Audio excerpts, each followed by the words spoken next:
Hello and welcome back to the Scale Modelling Cafe, and welcome to another sprue tour, something I haven't done for a little while.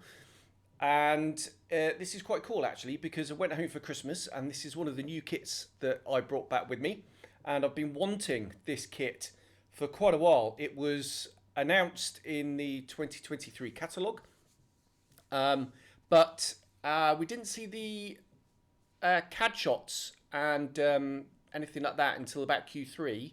I think it's about September, October time. And then all of a sudden, out it came in time for Christmas. So managed to get one, which is brilliant. So this is, I'll tell you what it is first, haven't I? So this is the Trumpeter Fulmar, Fairey Fulmar. It's the Mk.1. Had to go and check. So the Fairey Fulmar, believe it or not, is the Fleet Air Arms record scoring aeroplane. It was the most successful fighter for number of kills. It was relatively slow and relatively not that maneuverable. It's a fairly big aeroplane, two blokes in it, and the original Merlin engine, the Merlin 3, was a bit rubbish, so they put a better Merlin in it, and it made it just barely fast enough then to catch a lot of the Italian and German bombers that were operating in the Mediterranean. That's where it got its bulk of its kills. Had actually a little bit of success in the Far East against Japanese bombers, and then was pretty well mullered by the Zeros when they turned up, which is unsurprising. But it bridged that gap before the sort of Seafire got going and the Lend-Lease aeroplanes started to come into service. So it's a really, really important type for the Fleet Air Arm. I'm a Fleet Air Arm nut, and I can't wait to build it. But there is going to be a bit of delay because unfortunately all the Edward stuff that I got for it arrived about 2 hours after I left for the airport to fly back out here, which is a bit of a pain. So the project's going to be on the back burner, which is a nightmare because I'm itching to get started. Anyway, let's stop blaring on and let's go and have a look and see what's in the box. So we'll pop over to the bench. Okay, here we are at the bench then, and I actually really like this box art. It's fairly simple, just aeroplane flying in the clouds over the boat, but yeah, really nice box art, love that. So just chuck that down there. It's quite a small box, but it is full, as you can see. Photo etch, always welcome to see that. Instructions, decals, and canopy masks. Again, nice to see that. Right, we'll just ditch that over there.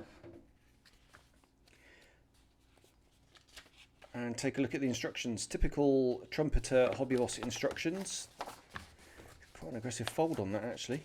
Alright, there's the colour call outs. More of that later. So here we go. Fairey Fulmar Mk.1 then.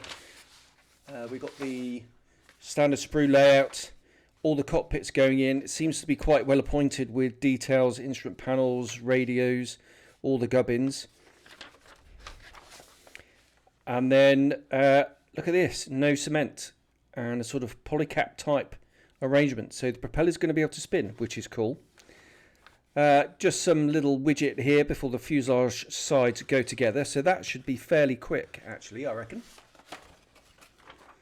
Making up the prop and sticking it on the front. Obviously you're not going to do that then. And here we go, here's the wings, and this is going to be the most complicated part of the build. So it's up to you how you do this. They're obviously suggesting that the center section gets made up with the wheel wells and put in place.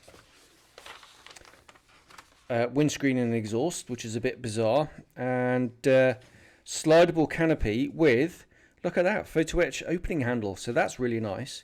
And the choice of open or closed canopies for the observer. And remember, people, this is a Royal Navy aeroplane, so he's an observer, not a navigator. Navigators navigate boats, observers navigate aeroplanes. The very characteristic chin radiator going on, and then for some reason it's talking about the undercarriage going in then, which is a bit bizarre. What makes it a naval aeroplane is the hook, clearly, and this will be a tailwheel guard which would protect the tailwheel from any wires. Tailplanes with posable elevators, which is always nice to see. Yeah, leave those off to the end. Oh, excuse me, obviously. Right, here's the wings then. And here now it starts talking about options. So this will be for the folded option because you have all the detail. This will be for the spread option, and this is the one I'm going to go for.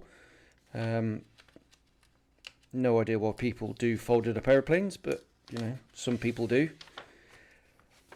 And the other side, and then if you're going to have it folded, and actually it is a shame to cover up all this lovely detail. You've got all this structural detail here. I don't know whether these are solid or whether they've been drilled out. We'll have to see, but all the actuators are there. And so that's for the folded option.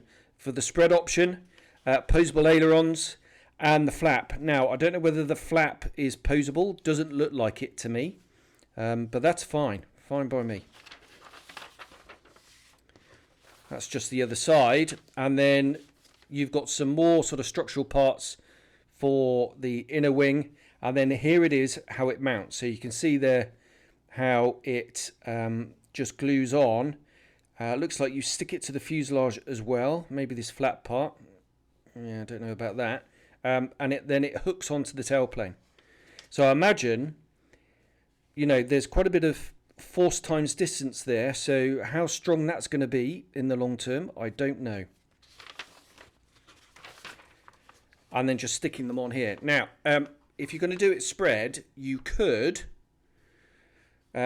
make your wings, glue it to this part, and then glue the whole lot onto the fuselage. I may do it like this. I may do it the other way.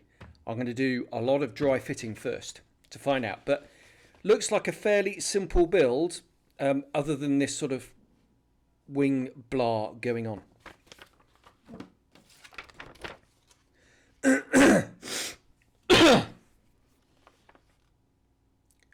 Colour callouts, looks like there's 4 options. All over extra dark sea grey, slate grey and sky. This is quite a cool one, the early version with the white and black wing. I imagine this is probably sky grey going up the fuselage. Another similar one to the one before. Yeah, they've both got the underwing roundels. And I do like these earlier markings, actually, the earlier roundels. Big fan of that. And then this jobby down here. Now, I think it's South American. Ecuador, Venezuela, something like that. I don't know. I'll have to check. But, yeah, that's quite a funky one, that. So, some nice options there. Here are the decals. Let me just grab a knife.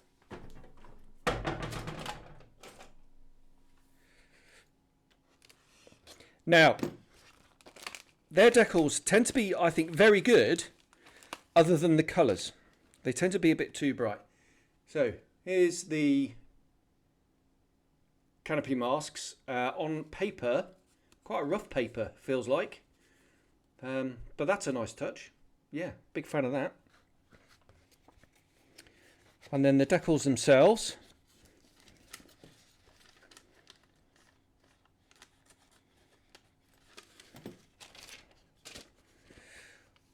Right, bright red. Now, they may be early war, so sometimes you did see a brighter red and a brighter blue, but I suspect they've got it wrong and they've just gone for a generic red. When I spray my markings, which is what I'm going to do, is I'm going to do the proper dull red colour. So they'll perform really, really nicely. There they go, Venezuela. They'll perform really, really nicely, but just that red is too bright. The blue looks pretty good, actually, but the red's too bright. And the yellow's too bright as well. That's quite in your face. Decals for the instrument panel. I'm not a massive fan of white bezels, if I'm honest. It's not realistic, but at least you'll see them. So, yeah, decals. They'll probably go down really nicely, but, yeah, colours are off. Right, let's have a look at the sprues then. As you can see, it's still all sealed in the bag. I've not opened this. So this is a voyage of discovery for me. Although I have had a look. Now, see if the light will catch those rivets. As you can see, hopefully, there we go. Look at that. That is just superb. I know they have a bit of a reputation for the mad riveter, but, you know, I think he got fired a long, long time ago See if we can get even closer. That is beautiful. 8 machine guns. I'm wondering if you could adapt a Hurricane gun set to fit that. Maybe. If you're going to do, if you're one of those weirdos who want to do it folded, look at that structural detail. That's really, really nice there. And some riveting, raised riveting as well. That is beautiful. Another one for the other side. This has got the radiator parts in it.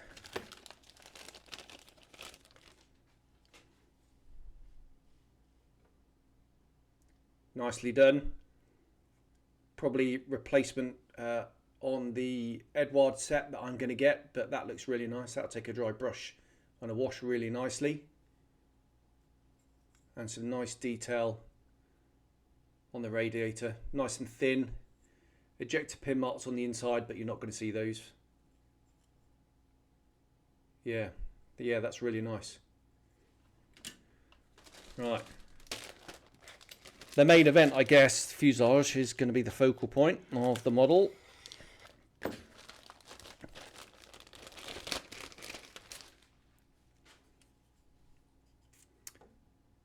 So that detail's really nice. No wiring or anything. Ooh, get it in the middle. But very crisp. Crisply moulded. There's ejector pin marks in the middle bits here, but you're not going to see those. They're going to be closed off by bulkheads. So yeah, really nice and crisp. And the fuselage detail is, yeah, looks like it's raised lines to simulate the overlapping panels, which is a really nice touch. Riveted as well. It's going to take washes and all that kind of stuff beautifully, that. But raised as opposed to overlapping, but pretty good. Right, this is going to need sanding down. The fabric effect is, I'd say, too pronounced. Maybe it's flying at 20 or 1,000 feet at V&E. You might get ballooning like that, but yeah. A couple of coats Mr. Surfacer brushed on and then rubbed down will take care of that. The wheels are a little bit disappointing. Solid. 4-spoke. They're bigger than Hurricane wheels. So hopefully, by the time I get to build this, there's going to be some resin replacements. Come on, Quick Boost or Edward. You know you want to.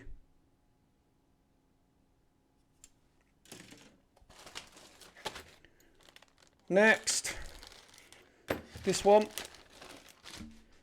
So, the inner wing part, again, beautifully riveted. That's lovely. Some of these, this is sort of naval gear, catapult gear maybe. But look at that, that's lovely. And the top of the inner wing. Just rivets on the back end. Really nice and fine. Flaps look lovely. So I'm wondering whether actually you could actually separate the rear portion of the flap.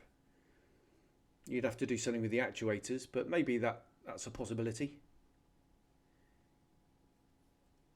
Got other little gubbins down here in the gear doors. Again, all fully riveted. Look at the inside.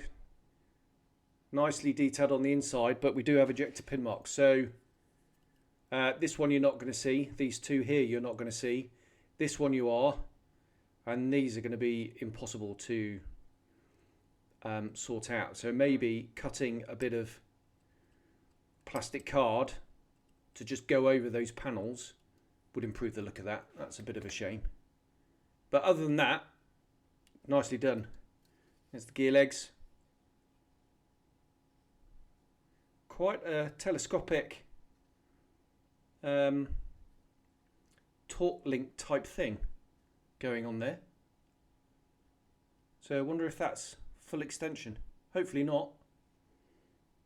But yeah, bit of a mixed bag on that one. Not too bad though. Potential.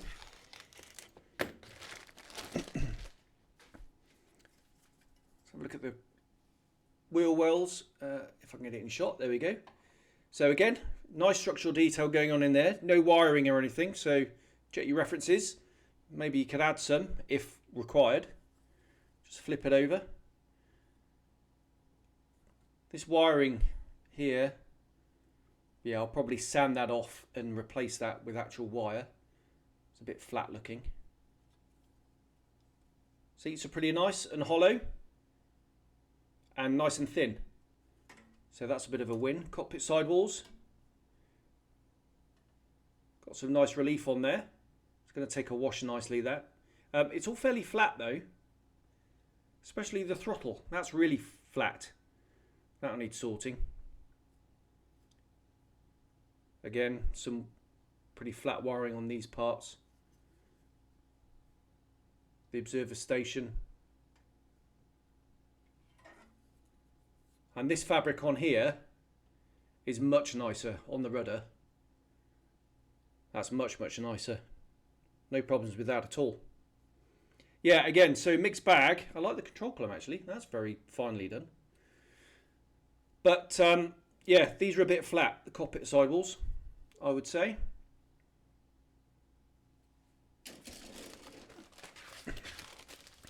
Right, this one I have opened up, but I've not seen inside.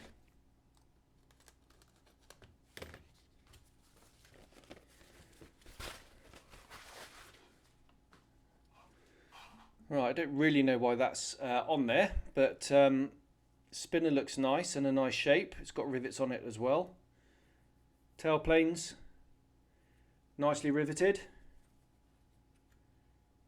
And again, it does look a little bit exaggerated. Doesn't look as bad as the ailerons, the elevator, but could probably do with a rub down.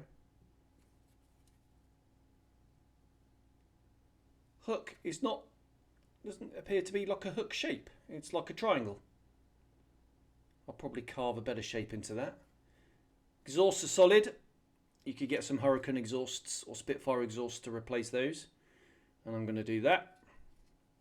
And lots of other little greeblies around the place. Propellers. No sink marks on them. They look like a good shape to me. Just by eye. I need to check. But yeah, not too bad. Okay, last bits of plastic. This will be the clear parts. See if I can slip it out actually.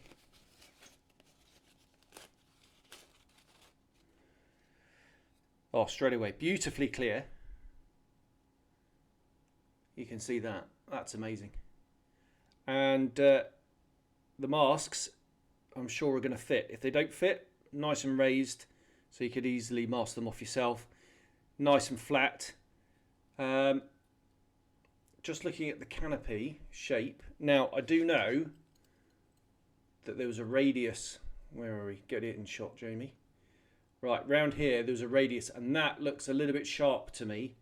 I think the real thing might be a little bit more rounded, if I'm honest. But, yeah, one for the purists, but that doesn't bother me too much, if I'm honest. Yeah, that sprue is a triumph, I'd say, other than the shape that I'm going to need to check properly. But yeah, it looks really good. Landing light looks nice. Nav lights look nice. That's beautiful, that. And the last bit is this little etch fret here with some seat harnesses. There's some radiator blah going on.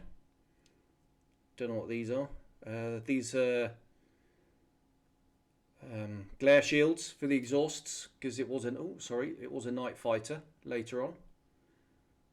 So yeah, right, bit of a mixed bag.